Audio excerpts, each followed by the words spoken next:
In today's video, I'm going to tell you 3 mistakes I made as an athlete so you don't have to make the same mistakes and set yourself back. So, this is a Motivation Monday this week. It's geared towards athletics. You see a football here. It doesn't have to be about football, okay? This can be about tennis, swimming, volleyball, basketball, soccer, baseball, doesn't matter. If I didn't name your sport, I'm sorry. But God blessed me to be able to play at the Pee Wee, high school, collegiate, and professional levels. And there's mistakes I made that hampered my progress along the way. I got them written down right here, and I'm going to go into detail about what I mean. So number one, first mistake I made was thinking I was better than I really was. So we'll go back to about my 7th and 8th grade year.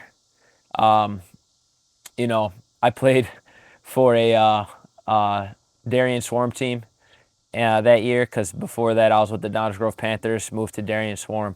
And, we had good seasons, lost 2 state championships. I was really soft back then too, honestly, truth be told. I had to develop as an athlete. But I remember my 8th grade going into my freshman year at Downers Grove North. I thought I was the man, which I don't know what delusions I had my head filled with, because I'm short to this day, but I was about 5'1", barely 100 pounds. I hadn't hit puberty yet, but even still, when I did, I was still tiny. But I thought I was better than I actually was, and I didn't really put in too much, training outside of what was required.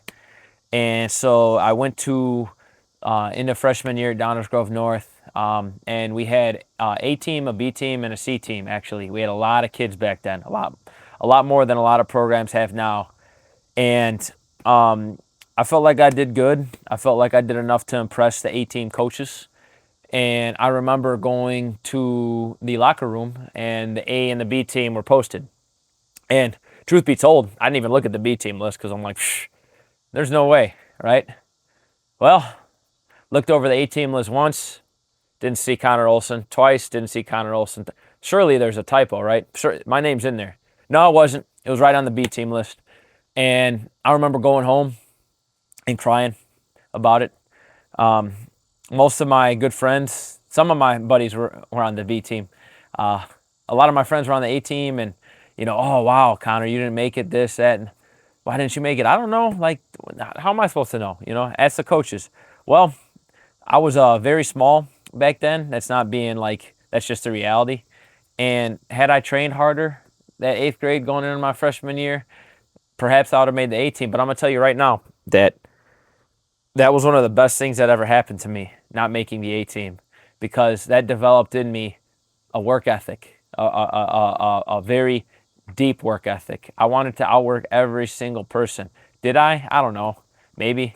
I know I was one of the hardest workers on the team. I'm not going to say I was the hardest worker, but athletes, when you make a B team, or you're not on the gold team, or whatever the best team is called, and you're a freshman, or even younger than that, Pee Wee ball, whatever, however old you are, it's not the end of the world, okay? It's not the end of the world. If anything, it should be a wake-up call, because if you really love the sport, I'm not as good as I thought I was. Therefore, I got to put the work in to be better, to become better, to beat the people I got to beat out, or at least compete or get some reps. I have to work harder. So making the B team, hated it, cried in the moment, but it was one of the best things that ever happened to me. And I'm glad it happened.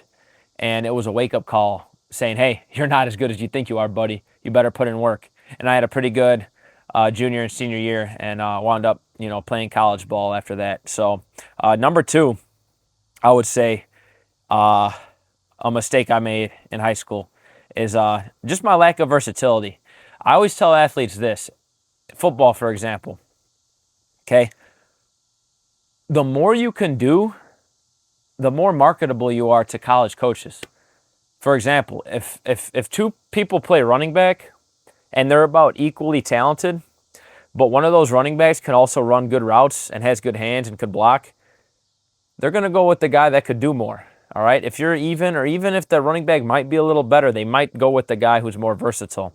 That way, college coaches or the next level coaches, it could even be Pee Wee going into high school. They could plug you into different areas. And I was so fixed on being a running back in high school. I ran decent routes because, I went to some football camps. My parents hooked it up. But it wasn't until I got to college and where I became like a good route runner where I could play receiver and running back.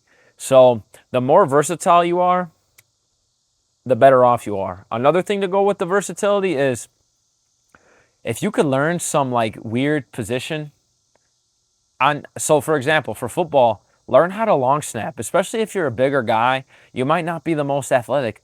Learn how to long snap. Snap that thing back. Learn how to kick when you're young. Learn how to kick the ball. Sometimes, some kickers have 20-year careers. Some long snappers have 20-year careers. Learn versatility.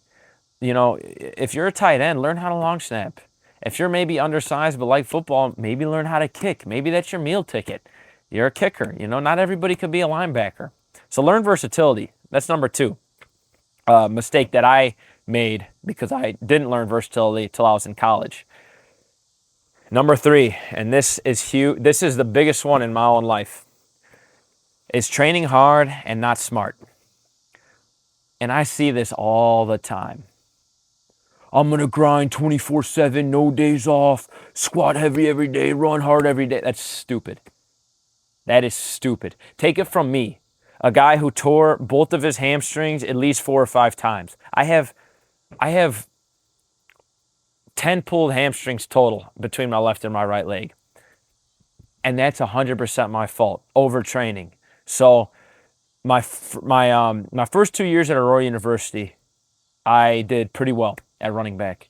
And I got the starting role. I split time freshman year, and then sophomore year I got, a lot of, starting roles. And I remember my coaches, then they believed in me, and they're like, hey, we think, even at a D3 school, we think you could play at the pro level. So I'm like, all right, cool. And they're like, hey, we're going to have some people see you, some scouts and different pro scouts. I was like, oh, man. So I went into panic mode. And that summer, I trained like a maniac. Squat heavy every day, run, sprint every day, heavy bench. I knew how to train hard, but I had no idea how to train smart. What I mean by training smart is sleeping right. You could work out hard, but if you're getting 3 hours of sleep a night as an athlete, good luck. You're going to get hurt. You're going to get injured. You could train hard all you want, but if you're not eating right, good luck. You're going to get hurt. You're going to get injured. And it's even morphed now to where when I train my clients, it's not even enough. Hard work is not enough because you could do the wrong thing hard. And a lot of athletes train like bodybuilders. Okay, we're not bodybuilders. No disrespect. Bodybuilders are incredible people. But a lot of athletes want to go in there and just pump, heavy weight or rep stuff out without learning how to move fast. Without learning prehab, which, physical therapists call rehab. But prehab is making sure your knees are as strong as possible before the season even starts. Doing the stuff like that, sleds, and really learning how the body works, how tendons, also can get stronger and more flexible, how your bones can get stronger, and what the recovery process looks like. See, now when I train athletes, I have the knowledge that I wish I had when I was 10 years old to say, hey, you're working hard. I see you training, but you need some active recovery. You need days where you're sprinting full speed because you sprint in most sports. You don't lift. You're never going to be like this on the bench press, struggling up like that, unless you're in a powerlifting competition or some sort of lifting competition. So train drills and even in the weight room directly to what your sport movements require. I didn't do that. And 70% of the injuries I got in college were because of my training. Hands down because of my training. So I don't want you to make the same mistakes. So get people's input trusted trainers. Learn how to uncover gatekeepers, because there's trainers out there that say, oh, my way's the best way. Man, listen, I pull stuff from all sorts of people. Famous powerlifter Louis Simmons, Marinovich style training, Russian style techniques, Ben Patrick knees over toes guy, Jay Schroeder at Evo Sports. I went to Don Beebe's House of Speed in my college internship, so I pulled a lot of stuff from Don Beebe's House of Speed, and that stuff works. It got me faster. This other stuff has me more explosive now at 28 than I was at 18, because I just didn't know how to train. I was training hard, don't get me wrong, but I had no idea how to train. So working hard plus working smart, boom, you're going to be solid. So to wrap this up, athletes, make sure you have an honest self-assessment with where you're at right now. If you're the worst player on your team, come to terms with it. Don't live in a delusional world, okay? If you're middle of the road, you're middle of the road. If you're the best player on your team, you still got to work, because guess what? You're going to have people under you that are hungry, and they might want it more than you. I've met people that are too talented. I call it curse with talent, because they don't want to work hard, because they may have like the height or the weight or the genetics, whatever it is, but they get passed up oftentimes when they shouldn't. When you're that rare mix of talent and work ethic, man, you could play NFL, NBA, MLB, a professional women's sport, whatever endeavor you're in. Watch out. Number 2, learn how to be versatile. If you're a point guard in basketball and you're no good at shooting, get good at shooting. Work shooting. If your ball handles are really good and you're really athletic but you can't shoot, get a jump shot. It's going to help you, okay? And you could practice. You could put up 500 jump shots a day, all right? Because it's not really taxing on the body, so it doesn't get into number 3, which is overtraining, okay? When I learned how to short snap a football in arena, I literally YouTubed where to put my hands, what my hips should look like, because I didn't want to get cut. And I got cut anyways, but my short snapping almost saved me. So learn how to work skills too. Lay down. You don't have to freaking run balls to the wall every day. Lay down. And if you don't have a QB, throw the ball up to yourself, receivers. Catch 500 a day. Close your right eye. Close your left eye. Left, right. And catch 500 balls a day. Whatever it is. Some skills in sports, you can just work and they don't tax your body. But if you're squatting heavy every day, you're foolish. Okay? If you're benching heavy every day as an athlete, you're foolish. Okay? If you're training just like a bodybuilder, you're foolish. You're missing out. So you have to train hard, but you got to be smart with your training as well. If you avoid those 3 things in your sports, I guarantee you're going to start climbing the depth chart. You're going to start setting yourself apart. And if your goal is to play college or professional sports, they're going to start to take notice in you. So those 3 mistakes that I made, I don't want to see you making them. Anyways, it's Coach with Dulce. Feel free to comment, subscribe, share this with somebody who needs to hear it. And yeah, we'll see you guys next time.